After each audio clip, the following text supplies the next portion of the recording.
어르신들, 역사 강사 정춘희입니다. 오늘은 우리 역사 강의 5번째 주제로 인천의 역사 조선편 문화공사를 하다에 대해서 수업을 진행하고자 합니다. 어르신들 경인 아라뱃길 아시죠? 우리나라 최초의 운하라고 불리는 경인 운하라고도 불리는데요. 우리 조상들도 이 운하를 만들고자 많은 노력을 하셨다고 합니다. 우리 조상들은 왜 운하를 만들려고 했을까요? 그런 이야기에 대해서 오늘 수업 시간에 배워봤으면 합니다. 조선시대 때 인천에서는 어쨌든 운하공사를 시작하였다. 누구부터 시작했냐면 중종임금님 때. 중종하면은 어떤 분이신지 아시죠? 연산군을 몰아낸 왕이 되신 분이잖아요. 그 임금님 때 경인 운하를 뚫어라 이런 명령을 내리셨다고 해요. 왜냐하면은 이제 우리가 보통 이게 그 당시 경인 운하 하면 오늘날 같이 뭐 한강에서 서해에 이르는 서부에 있는 경서동 서해에 이르는 긴 하천을 뚫는 게 아니라 그 당시는 이제 굴포천하고 한강을 연결하려고 했었나 봐요. 근데 굴포천은 인공 하천으로서 보통 어떤 의미가 있는 거냐면 부평 지역에 있었던 모든 하천을 통틀어 가지고 예전에 굴포천이라고 했다고 해요. 근데 오늘날 보면 이렇게 깔끔하고 아주 잘 정비되어 있는 아름다운 우리가 경인운하길을 볼 수 있는데 오늘날 경인운하 하면 이렇게 인천 여기 서해 아라뱃길이죠. 거기서부터 행주대교 아래에 있는 한강 아라뱃길 있는 데까지 이렇게 쭉 연결된 이 부분을 저희가 경인운하라고 하죠. 자, 왜 운하를 파라고 했을까요? 그런데 꼭 조선시대 때만 운하를 파라고 했던 게 아니라 이미 우리가 이 경인운하에 대한 이야기는 고려시대 때도 나와요. 그래서 고려, 조선시대 때를 거쳐가지고 운하, 이 물길을 연결하는 한강의 물길하고 인천 지역에 있는 물길을 연결하는 그런 공사를 하게 됐었는데 이유는 바로 이 세금 운반선, 예전에 우리가 세곡선이라고도 하고 조은선이라고도 불렀던 그런 데죠. 그래서 이 세금 운반선이 어디로 돌아서 왔냐면은 우리 인천 앞바다를 통해서 강화도하고 김포 사이에 있는 바다 있죠. 우리가 염화라고 불리는 강화 김포 해협에 있는 그 길을 통해서 한강으로 거슬러 올라가서 서울로 한양으로 가됐는데 그곳을 지날 때 손돌목이라고 하는데 가장 물살이 센 지역을 지나가게 되었대요. 근데 배들이 이곳을 지나가다 보면은 암초라든지 또 물살이 세고 이러다 보니까는 침몰되는 경우가 굉장히 잦았었나 봐요. 그래서 이런 잦은 침몰 때문에 문제는 이제 인명피해도 있었고 또 많은 세금을 싣고 가다가 국가 재정에 어떤 피해도 있게 되고 이러다 보니까 굉장히 이제 이 통치자들 입장에서는 백성들의 굉장히 힘들게 모아가지고 어려운 상황에서도 나라에 세금을 내고자 낸 알곡들이 이 바닷속에 침몰되고 이런 걸 보면서 새로운 백길, 그렇게 물살이 세지 않은 이 지역이 아닌 다른 지역을 통해서 서울로 올 수 있는 방법은 없을까 이런 것을 이제 고민하게끔 했나 봐요. 그래서 이제 고려시대 때 같은 경우는 이분이 누구냐면 이제 우리가 드라마에서 나왔었지만은 최충원의 아들 최후 무신정권 때의 최고 지도자였죠. 이 최후도 우리가 그 당시 고려가 이제 개경이 도읍지였잖아요. 그래서 그쪽으로 갈 때 이제 강화도 쪽을 통해서 개경으로 올라가게 되니까 그 물살에 배들이 자꾸 침몰되는 걸 보면서 차라리 한강을 연결하는 어떤 그런 운하 정책을 좀 추진하는 게 어떨까 해가지고 굴포천에서 이제 한강, 그러니까 굴포천 하면 아까 얘기했지만 한 지류가 아니라 부평 지역이라든지 계양지구 이렇게 우리 인천 지역에 있었던 여러 물줄기를 연결하는 그런 운하를 정책을 추진해서 좀 안전하게 이런 세금 실은 배들이 개경까지 안전하게 올 수 있는 방법이 없을까? 좀 세금을 운반하는 그런 교통로를 좀 다르게 좀 한번 해보자라는 생각에서 이 운하 정책을 추진했다고 합니다. 그러니까 물론 이제 한강물을 어디로 돌린다? 서해로 돌리려고 하는 어떤 그런 방법을 썼었는데 계양산맥 자락에 어떤 우리 이 인천 지역에가 암벽이 많이 있나 봐요. 이 땅 밑에가 큰 돌들이 많이 있어서 한강 쪽에서 파고 오던 그러한 그 물줄기를 타고 오던 게 이제 계양산이랑 그 금방에 있는 어떤 그 암벽에 막혀가지고 결국은 이 운문하를 연결하는 그런 정책이 실패로 끝나게 돼요. 그래서 고려시대 때도 이 꼭 체육뿐 아니라 여러 부분에 있어서 문화건설을 하려고 했었지만 이게 실패로 돌아가게 되죠. 그러다가 이제 조선으로 와서 아까 말씀드렸던 중종임금님 때, 중종 때 이제 임금님께서 굉장히 관심이 많았어요. 왜냐하면 이런 게 운하를 뚫어라, 운하를 좀 새로운 물길을 좀 알아봐라 이런 걸 말씀하시기 전에 어떤 일이 있었냐면은 그 강화해협 있는 곳에서 그 조은선이 오다가 한 3,000석의 그 쌀가마를 실은 배가 이제 자초되는 일이 생긴 거예요. 그러고 나니까 임금님이 아까도 말씀드렸던 것처럼 백성들의 피땀으로 모아서 그 어려운 중에 모아서 보내는 그 세금이 실은 배가 그렇게 자초되니 너무 마음이 아프다 이러면서 이제 강압길이 아니면 꼭 세곡을 운반할 방안이 없단 말이냐, 좀 다른 길을 좀 다시 좀 알아봤으면 좋겠다 라고 이제 그 대책 마련을 지시하게 되었대요. 그래서 그 당시에 이제 김안로라고 해서 이제 중종임금님의 사돈지간이 되기도 하죠. 중종임금님의 따님이었던 효혜공주의 시아버님 되시는 분인데 권력이 굉장히 막강하셨던 분이에요. 이분이 여러 대책을 얘기하다가 고려시대 때도 이러이러한 일이 있었는데 우리 경민운하를 타는 것이 어떻겠습니까? 한강과 이제 굴포천을 연결하는 그런 줄을 통해서 이 물길을 달리 도는 방법을 하는 게 어떻겠습니까? 이렇게 얘기해서 임금님께서 그러면 그 대책들을 한번 연구해서 시행해봐라 해가지고 결국 이 경인운하를 파기 시작했대요. 그래서 이제 왕명에 의해서 운하공사를 시작하게 되었는데 문제는 잘 뚫고 오면 좋잖아요. 그런데 이제 올 때마다 암벽에 부딪혀가지고 여러 방면으로 이 운하공사를 시작하게 돼요.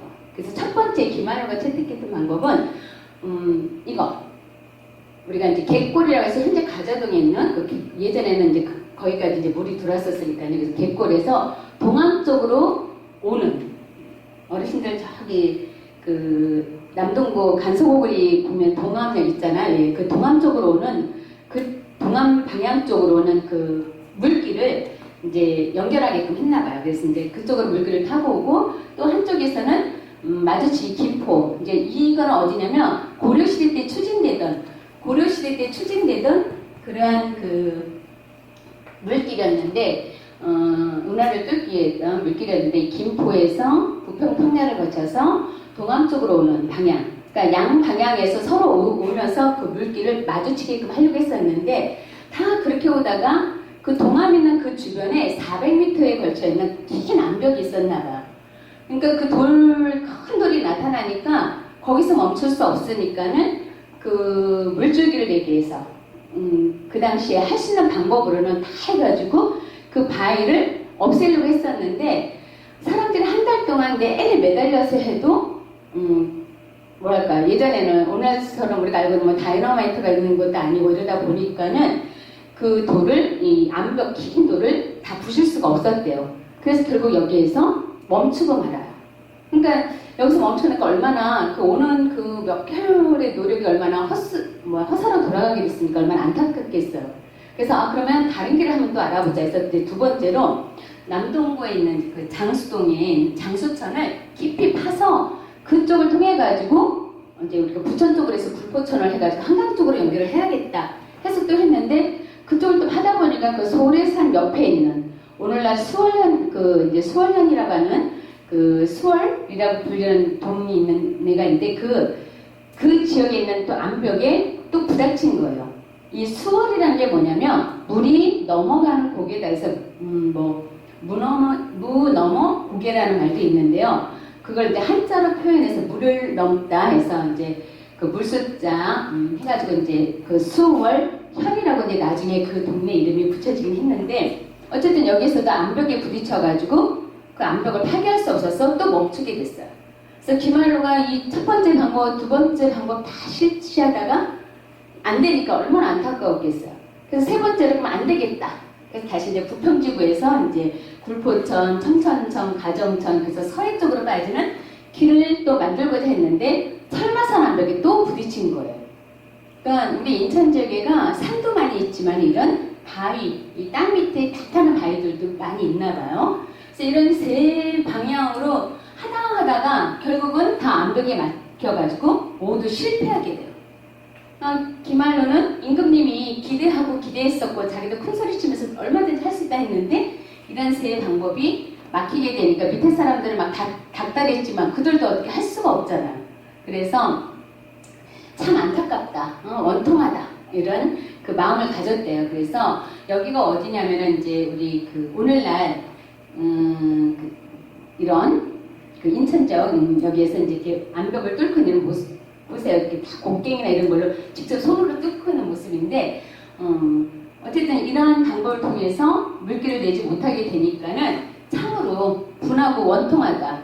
하늘이 어떻게 우리 이런 정성을 알아주지 않는가 하면서 굉장히 통곡을 했대요. 너무나 이제 속상하게 이러니까.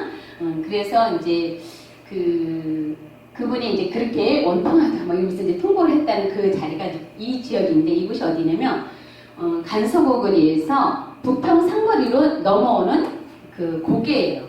이 주변에는 이제 암벽이 있어가지고 물기를 내지 못했잖아요. 그래서 이제 이곳에서 이런 말을 했다고 해서 이 지역의 그 동네 이름을 나중에 원통현이라고 붙였대요.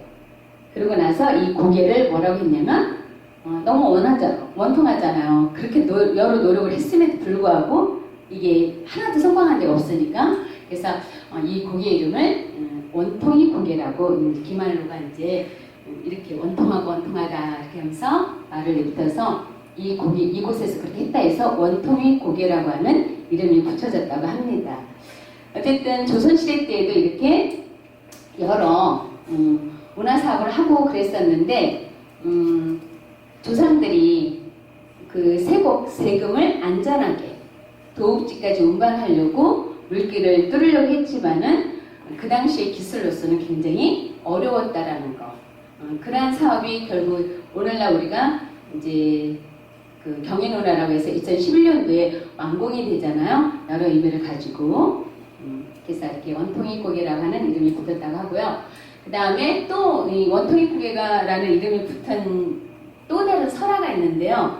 그 설화는 아까는 이제 경인운하를 뚫다가 못 뚫어서 그런 그 이름이 붙였다고 했잖아요. 근데 그 지역에 또 하나 붙게 된 것은 조선시대 때 초기에 이제 태조 이성계가 나라를 세우고 나서 새로운 도읍지를 알아보다가 무왕대사가 이 주변에 와서 이제 괜찮다라고 또 봤나 봐요. 그래서 이 태조 이성계가 같이 이 지역을 왔대요. 와서 이제 오늘날 그 원통이 고개라고 불리는 그 산자락에 위에 가서 주변을 이렇게 훑어보게 됐대요. 근데 멀리 바다도 있지, 또 이렇게 천도 어느 정도 물줄기도 있지, 그리고 이제 또 평야도 있으니까 여기 참 괜찮다라고 생각을 하고 이곳을 도읍지를 정할까 생각하려고 하는 순간에 이제 임금님께서 생각을 한 거예요. 한나라의 도읍지는 주변에 골짜기가 100개는 되어야 한다. 근데 정말 100개가 되는 거 한번 세워봐야 되지 않을까? 해가지고 이제 사람들한테 세워보게 했대요. 근데 세워보다 보니까 아쉽게도 그 하나의 이제 봉우리가 좀 주저앉았는지 99개밖에 없었대요. 그래서 여기는 100개의 골짜가 있어야 되는데 그렇지 않으니까 도읍지로서는 옳지 않은가 보다 해가지고 도읍지를 정하지 않게 됐대요. 그래서 이제 이 무학대사가 이 고개 위에서 세워보다가 보니 골짜기 하나가 정말 모자란 게 너무 원통하다. 도읍지로서 딱 좋은 지역인데 그렇지 못해서 원통하다 해가지고 이 말을 해서 원통이 고개라고 하는 이름이 붙었다는 설도 있습니다. 자, 어쨌든 그 경인운하 때문에 생긴 지명 이야기였고요. 오늘날 우리가 경인운하 하면은 어르신들 이렇게 보면은 여기가 이제 인천 지역이죠. 이게 한강이고 그래서 이러한 형태로서 이제 우리가 조감도를 볼 수가 있는데 처음에 경인운하는 처음부터 경인운하를 뚫렸던 게 아니라 원래는 이쪽 이 불포천 지역이라고 할까요? 이 계양지구나 부평지구가 이 한강지대보다는 좀 뭐랄까요? 저지대라서 집중 호우가 온다든지 이러면은 굉장히 홍수 피해가 심했었대요.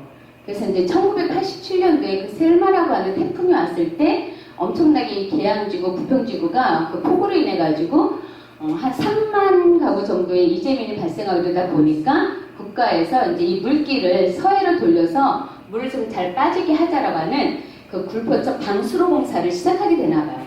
그래서 이제 그것을 쭉 하고 났는데 이제 그러한 그 굴포천 방수로 공사가 어느 정도 완공된 다음에 보니까는 어느 정도 한 3.8km 정도만 이게 굴포천 이런 공사를 하는데 원래 이 방수로 공사라는 게 아까도 얘기했지만은 홍수를 예방하기 위해서 했던 공사로서 이제 이 지역부터 여기까지 이렇게 방수로 공사로서 물길을 잘 이제 빠지게 했는데 이 굴포천에서부터 어디냐면은 한강 있는 데까지 한 3.8km만 더 가면은 가만히 이제 나라의 어떤 정책을 시행하시는 분들 입장에서 봤을 때에는 서울에서 한강을 거쳐서 계양을 거쳐가지고 어디요? 서해로 나갈 수 있는 백길이 완공된다라고 하는 어떤 그런 걸 보게 됐나 봐요. 그래서 이 3.8km를 연결해가지고 하나의 운하를 만들자. 이래서 결국은 이제 조금 더 연결해가지고 만든 게 2011년도에 경인운하가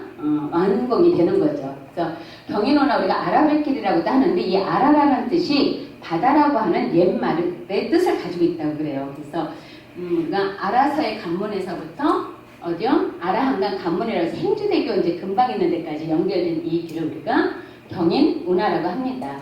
원래는 이게 홍수 예방으로 시작했지만은 나중에 경인운하를 완공할 때에는 이 한강을 통해서 물류를 유통시키면은 보다 더 그 물류를 옮기는 비용이 절감되고 또 한편으로는 교통체증 같은 경우도 해결할 수 있고 또 한강을 통해서 서해바다까지 가는 관광 레저 어떤 그런 생활도 활성화시킬 수 있다는 목표로 이 경인운하를 완성하였는데 아쉽게도 이 2번, 3번 같은 경우는 지금은 그렇게 이렇게 활성화 경제적 효과를 누리려고 시작했음에도 불구하고 그러지 못해서 굉장히 아쉬움을 남기고 있지만 무엇보다도 이 홍수 예방 차원에서는 이 굴포천 방수로 공사를 통한 이 경인운하 건설은 성공했다고 볼 수 있을 것 같아요. 어르신들 경인운하에 대해서 설명을 들었는데요. 조선시대 때 그리고 그 이전에 고려시대 때부터 이 운하를 뚫으려고 했던 사업은 계속 추진되었었고 그 예전에도 그 물류 세금을 안전하게 도읍지까지 운반하려고 했었던 조상들의 어떤 노력이 오늘날 이 경인운하를 통해서 우리는 물류 유통을 통해 가지고 좀 경제적 효과를 누리려고 했었는데 지금은 그렇게 진행이 되지 못해서 조금 아쉽지만은 언젠가는 그런 정책이 잘 실행되리라 믿습니다. 예, 오늘 수고하셨고요. 다음 시간에 다시 뵙겠습니다.